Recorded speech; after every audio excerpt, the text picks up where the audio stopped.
নমস্কার বন্ধুরা, আশা করি আপনারা সবাই খুব ভালো আছেন আর আপনাদের ভালোবাসায় আমাদের দিনগুলো বেশ ভালোই কাটছে। এই দেখুন, এই কদিন টানা রোদ ছিল, আজকে আবার কেমন সকাল থেকে বৃষ্টি শুরু হয়ে গেছে। আমাদের পলুটা আবার জানেন তো, দরজার সামনে বসে বসে বৃষ্টিটা উপভোগ করবে, কিন্তু ওর গায়ে যদি এক ফোঁটাও বৃষ্টির জল পড়ে ব্যাস আর দাঁড়াবে না, সোজা নিচে। কালকের তো আপনাদেরকে বলাই হয়নি যে কচুর ফুলগুলো কাটছিল রান্না করবে বলে, ওগুলো কাটার পর সিদ্ধও করেছিল, কিন্তু জল থেকে তোলার সময় হাতটা চুলকাচ্ছিল বলে মামুনি আর সাহস করে রান্না করেনি, ওটা ফেলে দিয়েছে। আর আজকে আবার ইলিশ মাছ এনেছে, আবার পাকুমের জন্য রুই মাছ এনেছে। মোটামুটি এই বর্ষাকালটায় যখন থেকে ইলিশ ওঠা শুরু করে প্রায় দিনই আমাদের ঘরে ইলিশ আছে। চলুন দুপুরের রান্নাবান্না কি হয়েছে আপনাদেরকে একটু দেখিয়ে নিই। ভাতটাকে সরাই, এই দেখুন দাঁড়ান, এই যে ইলিশের জাল রান্না করেছে। তবে হ্যাঁ, কালকের যে ইলিশ মাছটা ছিল সেটা কিন্তু দুর্দান্ত টেস্ট হয়েছিল, মানে মাছটার টেস্ট ছিল। আজকের মাছটাও খেতে ভালো, কিন্তু কালকের মতো অতটা ভালো ছিল না। আর আজকে আবার করেছে কচু আর আলু দিয়ে ইলিশ মাছের মাথা দিয়ে একটা তরকারি, আর এটা হচ্ছে চাটনি। আর দাঁড়ান দেখাই, কড়াতে আছে এই যে গাঁদাল পাতার বড়া। নিচে থেকে খেয়ে আসার সময় দুটো চকলেট এনেছিলাম, তারই মধ্যে একটা ওর বাবা নিয়ে নিয়েছে। আর যখনও চকলেটটা খুলছিল আমি ভিডিওটা অন করেছি বলে দেখুন মুখটা কেমন করে করে আছে। এই চকলেটগুলো মামাই দিয়েছে আমাদেরকে, বর্ধমান থেকে আসার সময় ব্যাগে করে নিয়ে এসেছি। চকলেটটা একটু ওই লেমন ফ্লেভারের, যেন সরি লেমন নয়, অরেঞ্জ ফ্লেভারের। আমার তো বেশ ভালোই লেগেছে, আর চকলেটটা ভীষণ স্মুথ। দাঁড়ান প্যাকেটটা কেমন আপনাদেরকে ভালো করে দেখাই। প্যাকেজিংটা দেখে তো মনে হচ্ছে সেই বড় লোকেদের চকলেটের মতো লাগছে। দাঁড়ান প্যাকেটটা খুলি। আসলে এই চকলেটের গায়ে না কি সুন্দর লাইন টানা একটা প্যাটার্ন আছে, দেখে আরও বেশি চোখে যেন স্যাটিসফ্যাকশান আসছে একখানা। অবশ্য জানেন তো, আমি না দুদিন আগে ফেসবুকে একটা ভিডিও দেখছিলাম, একটা বাচ্চাকে তার মা এরকম সোজা সোজা লাইন টানা অভ্যাস করছে। পরে ভাবলাম যে, মনে পড়লো যে হ্যাঁ ঠিকই তো, এরকম করে লাইন টানলে বাচ্চাদের হাতের লেখা খুব সুন্দর হয়।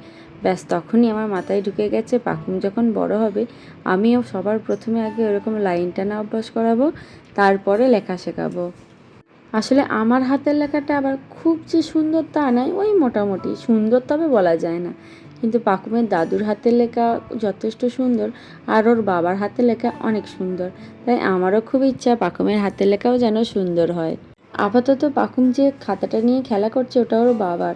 ওর বাবা বলে এই খাতাটা নিয়ে ও হারমোনিয়ামের মতো মাঝে মাঝে খেলা করে। জানেন তো, ডাক্তারবাবু বলেছিলেন যে পাকুম খাওয়া দাওয়া করছে না বোধহয়, ও যার খাবারগুলো আমরা দিই ওকে সেই খাবারগুলো অতটা টেস্ট নয়। কিন্তু সত্যি কথা বলতে ও ওষুধ খাওয়ার পর, মানে মেনলি ওকে খিদের ওষুধ দিয়েছিল, কিন্তু ওই ওষুধটা খাওয়ার পর থেকে ও সব খাবারই ঠিকঠাক করে খাচ্ছে। আর এই দেখুন আমার মেয়ের মজাটা দেখেছেন, আমার মেয়ে স্বচ্ছ ভারত মিশনটাকে বড্ড বেশি সিরিয়াস নিয়ে নিয়েছে। হবে না কেন, আমারই তো মেয়ে।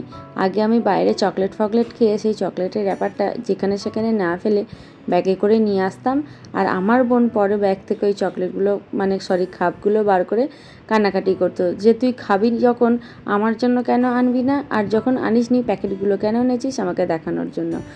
কথাটা কেন বলছি ভালো করে দেখলেন তো? আমার মেয়ে আবার দেখুন, ঘরের মধ্যে আমি চকলেটটা খেয়ে প্যাকেটটা ফেলেছিলাম বলে বাইরে নিজেই হাতে করে নিয়ে ফেলে দিল। আর এই এক দুষ্টুমি, ওই জানলার ওপরে উঠে জানলার ওই যে লকটা ওটা গিয়ে চাটবে। যাই হোক, পাকুমের ঠাকুমা একটু বিকালে বেরিয়েছে, একজনের বাড়ি গেছে।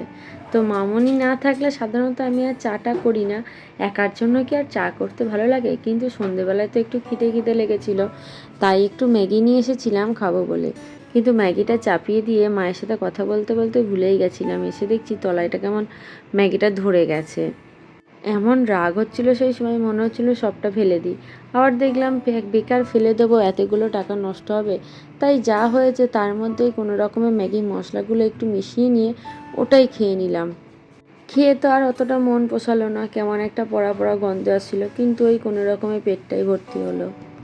আজ হঠাৎ করে খেয়াল করছি এই রুমালটাকে একা একাই নিয়ে নিজের মাথা ঢাকা দিচ্ছে, নিজের মুখ ঢাকা দিচ্ছে, আর যেই টুকি বলা হচ্ছে সঙ্গে সঙ্গে রুমালটা টেনে নামিয়ে নিচ্ছে। আবার খানিকক্ষণ পর সেই একই জিনিস বারবার করে যাচ্ছে।